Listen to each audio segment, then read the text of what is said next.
Hey everybody, Chili here from the Enduro 360 Baja Rides Garage. I hate posting videos about things I break, but if I've broken something and there was something to be learned from it, I guess I should share it. So here we go. Brand new 2016 250 XCF. We've got a ton of miles. This is the brand new one, but I've got 150 hours at least between other 250s and 350s we've tested. No issues whatsoever. But this weekend went to Tecate, got in some rocks, and boom, sheared the tip off the brake pedal. And so I was kind of stuck for the rest of the day. So came home, ordered one out, got a brand new tip in, no problem. Came in next day, started to put things back together here, and thought, well, let me look at this and see what we've got going, and if there's anything else we could do. This material it appears to be a cast material. I mean, that thing sheared off so clean. And if you know the old style, they never broke. They bent, they looked ugly, but they took all kinds of abuse and would never actually break. So I started thinking about that, and I thought, well, can we retrofit an old style tip onto the new bike? And what would it mean? So first off, we thought about trying to work on it when we were actually out on the trail, see if we could put something on there, but the little bolts that hold the new style tip on are Torx heads, and I don't carry that small Torx head with me in my fanny pack, so I was kind of stuck, couldn't really work on it.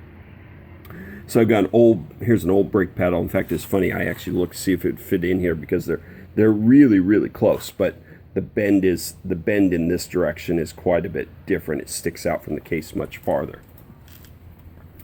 So as I started looking at the new piece here, look at the size of it compared to the old brake pedal tip. It is much, much larger. That may be part of the reason we broke it off. Of course, the pedal now tucks in much closer to the cases than it did on previous generation bikes, so that's one of the reasons the tip itself is actually a little bit bigger. But the obvious reason it might not fit properly is you see how the bevel surface is there? On the new style brake tip, this sits at an angle like this. They actually had the clearance in here is so tight to get this in and out of the frame. They actually beveled down the front of the tip to slide it in, and therefore that bevel fits against this bevel and they go level. So put an old style brake tip on here, it actually faces downwards a little bit. But I went ahead, I mounted on there, put the old bolts in, they're 8mm, so now that's something I can work on the trail. It was facing a little bit downhill, so I literally just took a big screwdriver, stuck it in there, put a little force on it, and it came right up to level. That's kind of how soft these old ones are. But I'm pretty happy with how it's looking. It tucks in a little bit tighter, but I think there's still plenty of room to get my boot on it.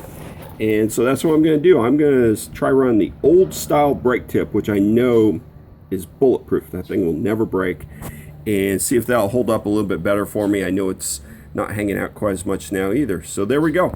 Thanks for tuning in, and we will talk to you soon.